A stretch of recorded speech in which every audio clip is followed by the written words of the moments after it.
नमस्कार, मैं हूं इंद्र मोहन शर्मा। आज तारीख है 4 फरवरी, दिन रविवार। परत दर परत व्यू चैनल में आपका स्वागत है। विश्लेषण कार्यक्रम में आज का मुद्दा है बीजेपी के पितामह लाल कृष्ण आडवाणी को मिलेगा भारत रत्न अवार्ड। भारत रत्न अवार्ड क्या है, कब इसकी शुरुआत की गई और इस अवार्ड को किसे दिया जाता है, क्यों दिया जाता है और इसमें क्या सुविधाएं मिलती हैं, इन सवालों को लेकर हम आज विश्लेषण करेंगे।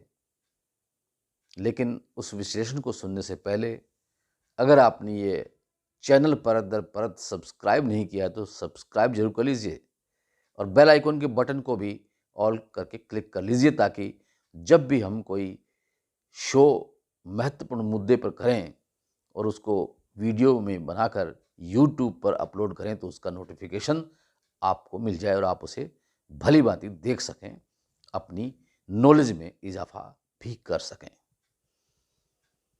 तो चलिए आज बात करते हैं बीजेपी के संस्थापकों में शामिल रहे लाल कृष्ण आडवाणी, जो कि 97 वर्ष के हो चुके हैं, उम्र के आखिरी पड़ाव पे जा रहे हैं और अब उन्हें भारत सरकार की ओर से भारत रत्न अवार्ड से नवाजे जाने की घोषणा खुद प्रधानमंत्री नरेंद्र मोदी ने अपने ट्विटर के जरिए की।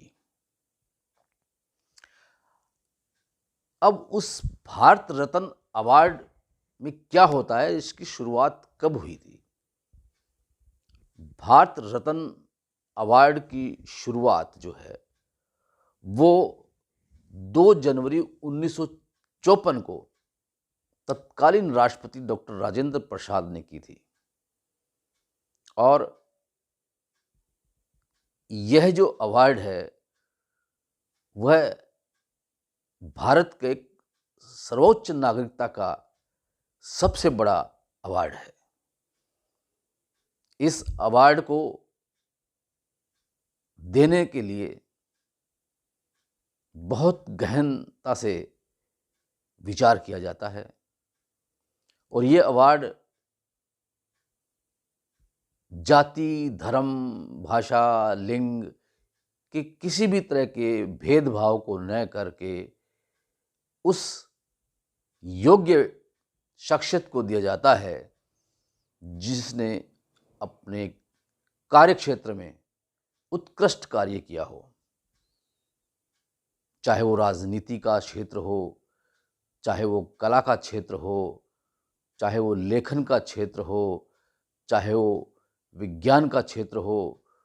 तो जिसमें भी कोई समाज सेवा का क्षेत्र हो, तो जिस क्षेत्र में उत्कृष्ट कार्य किए हों तो निसंदेह वह पात्र होता है भारत रत्न अवार्ड लेने के लिए। तो सबसे पहले ये अवार्ड किसे मिला था, यह भी आपको हम बता दें कि सबसे पहले जो अवार्ड है वो गवर्नर जनरल चक्रवर्ती राजगोपालाचारी को मिला था और इसके बाद पूर्व राष्ट्रपति सर्वपल्ली राधाकृष्णन को मिला था और एक वैज्ञानिक डॉक्टर चंद्रशेखर रमन को भी ये पुरस्कार मिला था। उसके बाद एक के बाद एक करते हुए भारत रत्न मिलते रहे। अटल बिहारी वाजपेयी जो प्रधानमंत्री रहे देश के, उनको भी मिला और इंदिरा गांधी को भी मिला जो प्रधानमंत्री रही थी। हाल ही में बिहार के पूर्व सीएम कर्पूरी ठाकुर को भी इस भारत रत्न अवार्ड से नवाजा गया। अब लाल कृष्ण आडवाणी की बारी है कि उनको ये अवार्ड से नवाजे जाने का ऐलान हुआ है। अब सवाल ये भी उठता है कि इस अवार्ड में होता क्या है। ये अवार्ड पहले एक गोल्ड मेडल के रूप में हुआ करता था, लेकिन उसके बाद इसको तांबे में परिवर्तित कर दिया गया और एक पीतल एक पीपल के पत्ते की शक्ल में उसे बनाया गया है और बहुत ही अच्छे तरीके से उसको बनाया गया है। तो उस अवार्ड में क्या दिया जाता है? एक प्रशस्ति पत्र दिया जाता है और ये अवार्ड दिया जाता है, लेकिन कोई धनराशि नहीं दी जाती है इस अवार्ड में। हाँ, कुछ सुविधाएं हैं जिसे दी जाती है, जो भारत रत्न अवार्ड से नवाजा जाता है। जैसे कि उनको देश का एक वीआईपी समझा जाता है और कैबिनेट स्तर के मंत्री के बराबर उनको दर्जा दिया जाता है। इसके अलावा फ्री रेलवे यात्रा और हवाई यात्रा एयर इंडिया की तरफ से जो घरेलू उड़ान हैं उसमें दिया जाता है फ्री, और राजकीय अतिथि का दर्जा दिया जाता है। बड़े जो सरकारी कार्यक्रम होते हैं उनमें उनको न्योता दिया जाता है और वारंट ऑफ प्रेसिडेंस में जगह दी जाती है। इसके अलावा कोई इनकम टैक्स भी नहीं लगता है और जो चीफ जस्टिस ऑफ इंडिया का जो वेतन होता है उसके बराबर जो है आजीवन पेंशन भी दी जाती है। इसके अलावा Z+ की सुरक्षा भी मुहैया करवाई जाती है। तो ये एक बहुत बड़ा अपने आप में सर्वोच्च सम्मान है, नागरिक सम्मान है, जिसके मिलते हैं जिसे वो बहुत ही अच्छा महसूस करता है। तो अब लाल कृष्ण आडवाणी एक ऐसी शख्सियत रही हैं बीजेपी में जिन्होंने राम मंदिर के निर्माण में एक अहम भूमिका निभाई, रथ यात्रा भी की और बीजेपी को ऐसे मुकाम पर पहुंचाया जो कि आज सत्ता के गलियारे में खूब वर्चस्व बनाए हुए है। और इसके अलावा जनसंघ को भी इन्होंने बहुत सुदृढ़ किया। सबसे बड़ी बात लाल कृष्ण आडवाणी की ये है कि वो उप प्रधानमंत्री के पद पर भी जा पहुंचे, गृह मंत्री भी रहे, सूचना प्रसारण मंत्री भी रहे, लेकिन उन पर कोई कभी आरोप नहीं लगा। हाँ, एक आरोप लगा उन पर हवाला कांड के तहत। उनका जब नाम आया तो उन्होंने साफ तौर से कह दिया कि ये आरोप झूठे हैं, लेकिन जब तक वो इस आरोप से पूरी तरह से बाइज्जत बरी नहीं हो जाते तब तक वो कोई चुनाव लोकसभा का नहीं लड़ेंगे, और उन्होंने इस्तीफा भी दे दिया था। लेकिन बाद में जब न्यायालय ने उनको बाइज्जत बरी कर दिया क्योंकि आरोप सिद्ध नहीं हुए थे उन पर, उसके बाद ही वो फिर से राजनीति में आए और चुनाव लड़ा। हालांकि वो प्रधानमंत्री बन सकते थे, लेकिन उन्होंने अटल बिहारी वाजपेयी के नाम को प्रधानमंत्री पद के लिए प्रस्तावित किया और अटल बिहारी वाजपेयी को प्रधानमंत्री बना दिया गया। 2013 में जब गोवा में मीटिंग हुई थी बीजेपी की, तो उस वक्त भी इनका नाम चर्चा में आया था, लेकिन उस वक्त नरेंद्र मोदी वहाँ थे और उसके बाद जब मीटिंग खत्म हुई तो नरेंद्र मोदी लाल कृष्ण आडवाणी के घर गए और उनसे बातचीत करते हुए उनसे पूछा कि क्या आप मुझसे नाराज़ हैं, क्या आप मुझे आगे बढ़ते हुए देखना नहीं चाहते।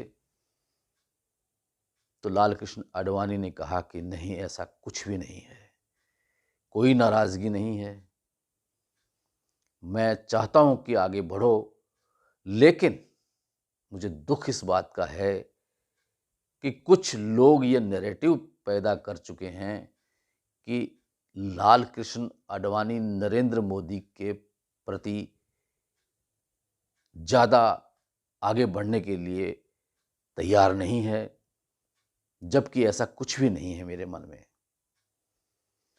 तो उसके बाद नरेंद्र मोदी ने उनसे आशीर्वाद लिया और उसके बाद 2014 में वो चुनाव लड़कर बीजेपी के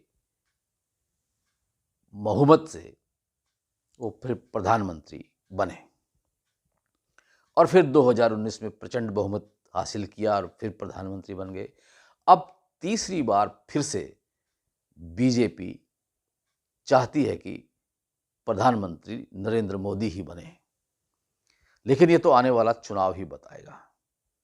खैर, जिक्र हम कर रहे हैं लाल कृष्ण आडवाणी की कि उन्होंने कभी भी पद का मोह नहीं किया और ना ही परिवारवाद की राजनीति की। किसी तरह का कोई आरोप, किसी घोटाले में उनका कहीं नाम नहीं आया।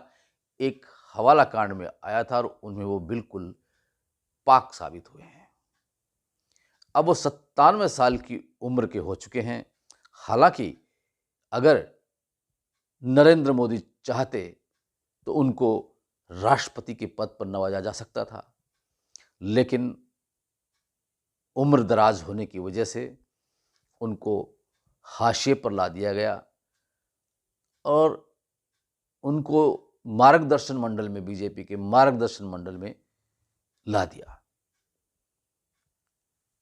अब अक्सर भारत रत्न अवार्ड ज़्यादातर मरणोपरांत दिए जाते रहे हैं, लेकिन ये सौभाग्य है लाल कृष्ण आडवाणी का कि उनको जीते जी ये भारत रत्न अवार्ड से नवाजे जाने का ऐलान हुआ है, तो उन्हें बहुत खुशी हुई है। लेकिन कहते हैं ना कि गुरु गुड़ ही रहा और चेला शक्कर हो गया।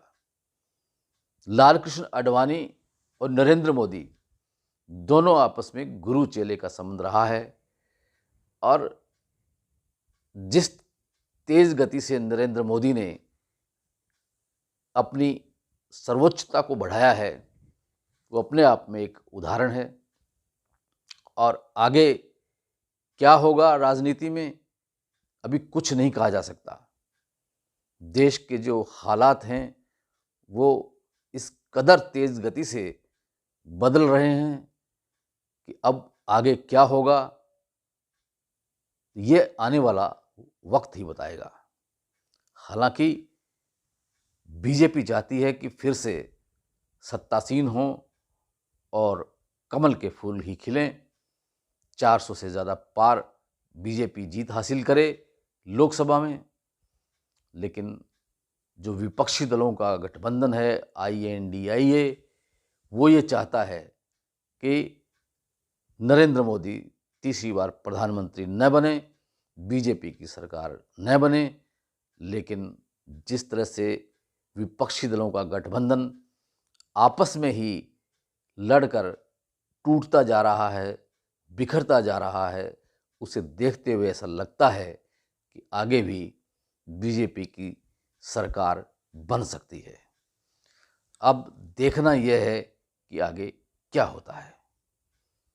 लाल कृष्ण आडवाणी जी को भारत रत्न अवार्ड से नवाजे जाने के लिए बहुत बहुत बधाई। विश्लेषण कार्यक्रम में आज इतना ही। कल फिर किसी नए मुद्दे के साथ आपसे रूबरू होंगे। तब तक के लिए इंद्र मोहन शर्मा को इजाज़त दीजिए और अगर ये वीडियो आपको पसंद आया है तो इसे लाइक कीजिए, शेयर कीजिए। आपका बहुत बहुत शुक्रिया, बहुत बहुत धन्यवाद।